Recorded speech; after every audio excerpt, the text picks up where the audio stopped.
You driving? Cool. I said you driving? Oh. Oh. You want to drive? No, it's fine.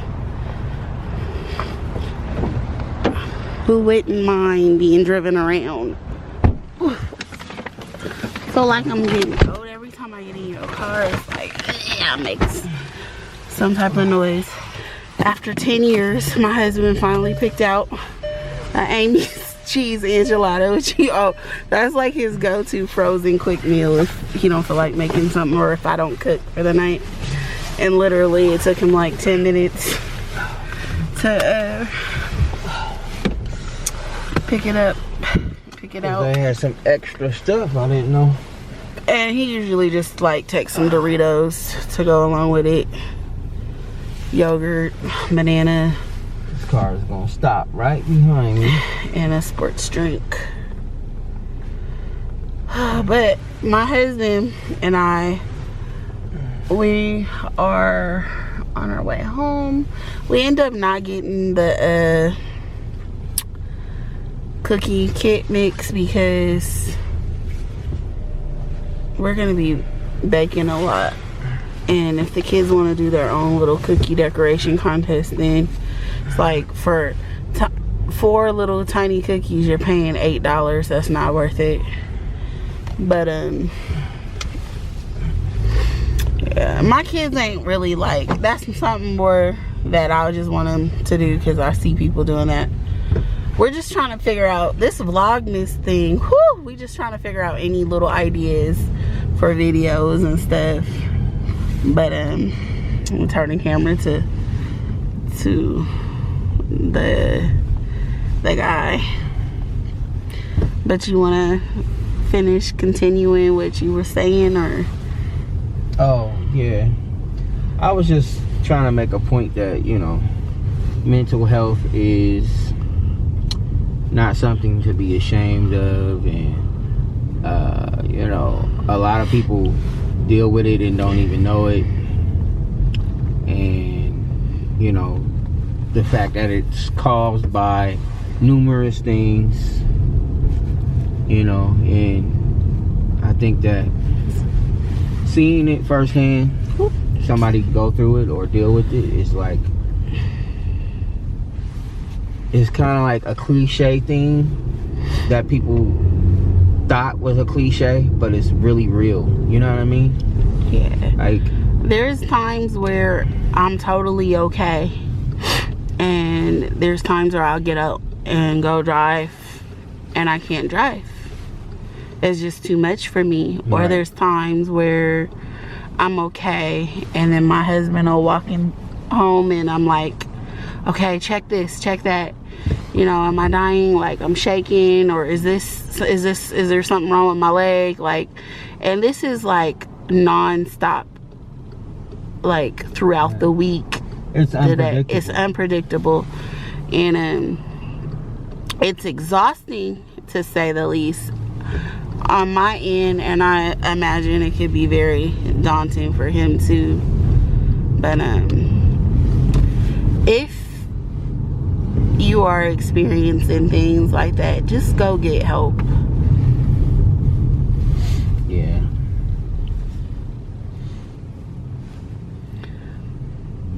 And another thing I want to talk about is some people around you, they don't understand it. If they've never dealt with mental health issues, or anybody that's had it or don't have any experience with it, be careful who you have in your life and who you have around you, because for me, somebody can just throw me off, and I'm working on that.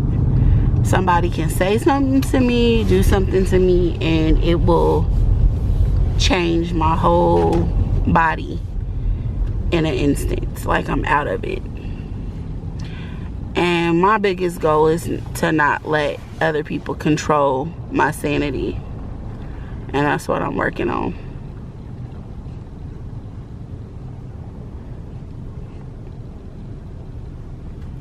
Y'all, somebody was killed right here across the street last night. A police killed somebody right where right there at this street right here, right in front of this intersection, and it was blocked off. I can't wait. Yeah, I am so over this part of town where I live in. It's like causing me so much stress. People walking up on my property, my kids catching people up on my property. I had came home and somebody thought they was, you know, going just let they dog shit all over my property, and I'm like, I pulled up, I'm like, I appreciate you. And this is just a normal person that live in the neighborhood, but what I'm saying is, like, nobody should be walking up on my property. And excuse me, I don't know what your ideal, like, if you thought that I didn't own my house, but I own my shit. Get the fuck off of my property, basically. Okay. I can edit that out.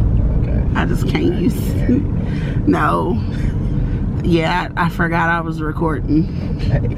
But anyhow, yeah, so he's gonna tell me I don't own my property and that this is public space.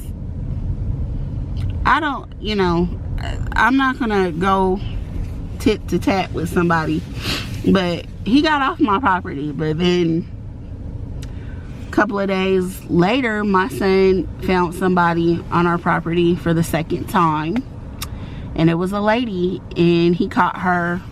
He was just having a bowl of cereal, looking out the window, and he seen a lady walking around, like, it's 7 houses back there. He seen a lady walking around and behind in people's backyards. Like, he said she, like, cased everybody's house and then came to ours last. So he comes out and he's like, you gotta go. And she's like, well, I'm lost, I don't know how to get back out. And he's like, the street is that way. But it's like, yeah, I don't tolerate that type of stuff. I don't really tolerate that. So I know, and people are gonna say it's everywhere, but these people that's setting up shop over here, we live off of a main intersection drag, and it's just like, as you can see, this is the street that I live off of, and it's a big mass transit station, maybe 3-4 blocks away from our house. And so we get people walking all over the place. There's huge grocery stores, a little plaza, there's restaurants, there's people non-stop. And so right now I'm just needing peace and quiet. And it's a catch-22 because my husband has to be to work at like 4 o'clock in the morning. So I can't move so far where it'll be kind of bad for him. I don't want to move somewhere where it takes him, like, where he's getting up earlier than 3 o'clock in the morning. No. But, like, we got to move away from this. This is just too much. I mean, my son worked at the McDonald's, and there was needle syringes there in the bathroom. And a coworker told me about that, and then he videotaped, like, a couple of days later, he videotaped a picture of another one. And my son is only 18, and I'm like, yeah, you could put in a notice, because you got a whole life to live, and if you accidentally get pricked and get something from somebody, no, it's not worth it. So it's just a lot of things. This is not a place. We've been here 10 years, and it's time to go.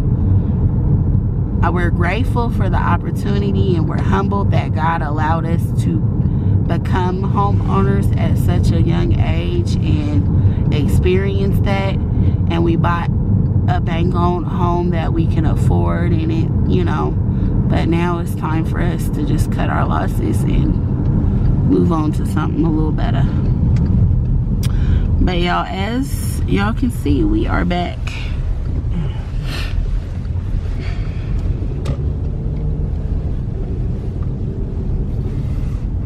To our little humble abode.